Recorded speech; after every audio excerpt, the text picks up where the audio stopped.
Hey, how y'all doing out there today? Listen, like everybody else, I get tired of looking at news, looking at articles, trying to figure things out. And every once in a while, believe it or not, I want a little brain candy. So last night I was a little down and out, sat down in front of the TV and got my little vape out and decided to have a little brain candy, a little entertainment, to just watch a movie.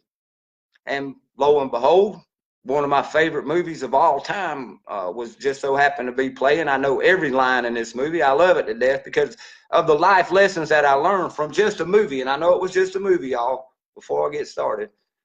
Movies don't change my life, but philosophies do. I love sayings. I love to hear good words. I love to hear words put together that have meaning and power and have me think. I love to think. I ain't real good at it. But anyway, so it was the Outlaw Josie Wells, and I don't know if y'all are familiar with this movie, but quick rundown on it. It's a movie about a man that was just a simple farmer, him and his wife and his son living out in Missouri, and the red leg federal Yankees come down there and murdered and raped his wife, killed his son, and thought they killed him, burned his house down. And they brought all this hate from this man. This man sat there. He buried his children. He was just his wife. He was just waiting to die. He had no part of the war. He wasn't a rebel. He wasn't a Yankee. He had nothing to do with it. Just a man trying to live his life with his family, murdered by a government in a senseless war. Well, what happens? Some people come up, like that happens with other people who have their family murdered right in front of them and their homes burned down. And the resistance, the rebels, they come in. And they asked him what was going on, and he told them, he said, well, you want to ride with us? And he said, I reckon so. So he got up with his hate and his vengeance, and he went out and he murdered and killed and did what we do in war.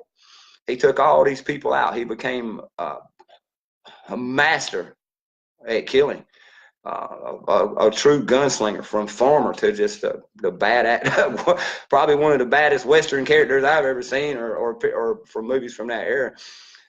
So there you go. But there came a point where everybody wanted to quit, and they were promised this, and he didn't want to go along with it, but his other buddies did, and they went in to surrender, and they were all shot down. And I think that was that point. There was a change, probably. You don't really see it in the movie, but from what I saw, there was a change in Josie Wells. He didn't want that anymore. He wanted to live. He wanted life. So he went to get away from all this. And as he did, he met a few people. And if y'all know the movie, it's just a strange bunch of characters. The people from Kansas that were the opposite ends of him in the war and whatnot. He was looked at as trash, and he was looked at as evil, and for what he was, what he stood for, because he was a soldier. He was a warrior. So, but there's this one scene where they finally get to this little town where they're going to settle down in, and some bounty hunters come up on them. And one of them bounty hunters walks in, and he said, I'm looking for Josie Wells. And he said, that'd be me. And he said, well, you're a wanted man, Wells. And he said, well, I reckon I'm quite popular. And Josie Wells actually looked at the guy. You could tell at this point in his life, or in the movie part of his life, that he was tired of death. He was tired of killing. He was tired of seeing death and war all around him.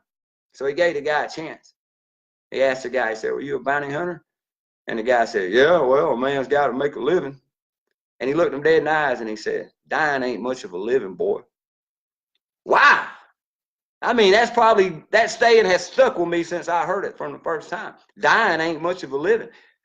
Can you just see the truth in that? So just, I don't want to talk about your job. I'm just going to talk about this movie.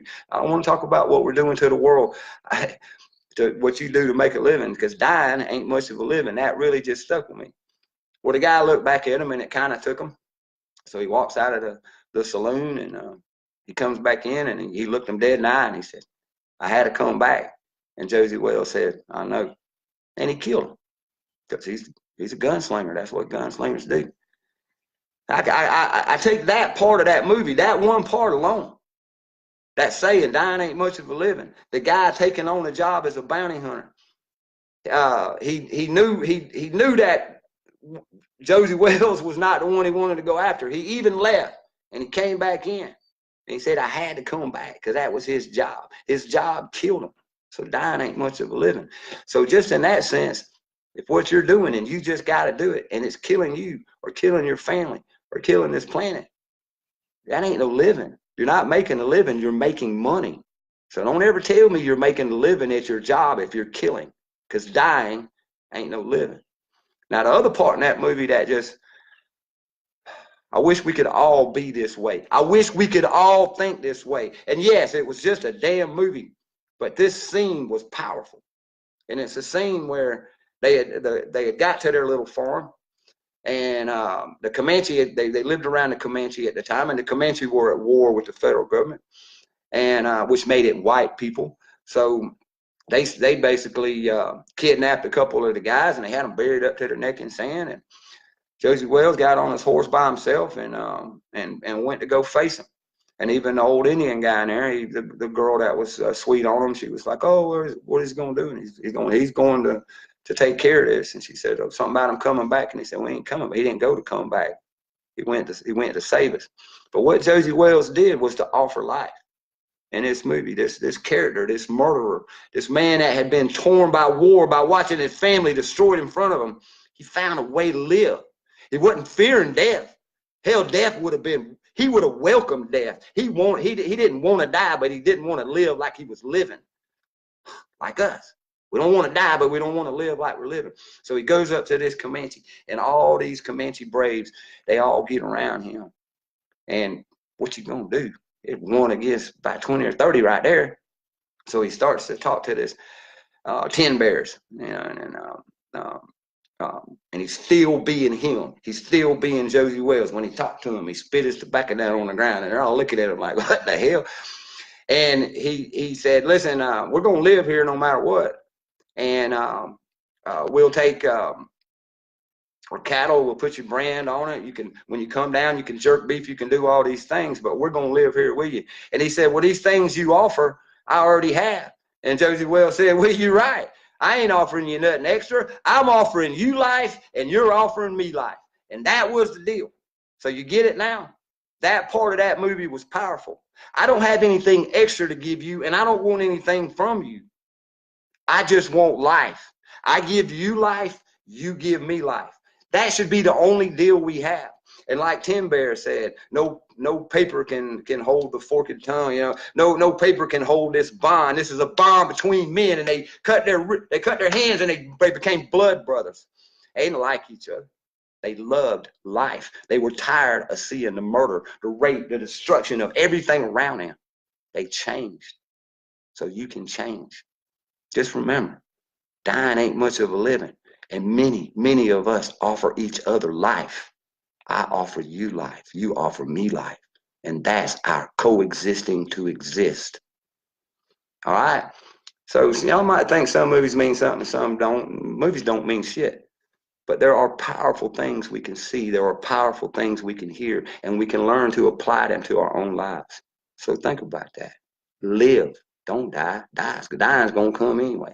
Dying's the easy part. Living's the hard part. And that was also a saying in that movie. I love y'all. Don't live in fear, and dying ain't no living, so live. Just live life right in death's face. You hear that? And give life to others, and they'll give life to you, because it ain't for sale. And there ain't no paper or no law that can make life happen. We make it happen. We the people. I love y'all. Peace. Don't live in fear.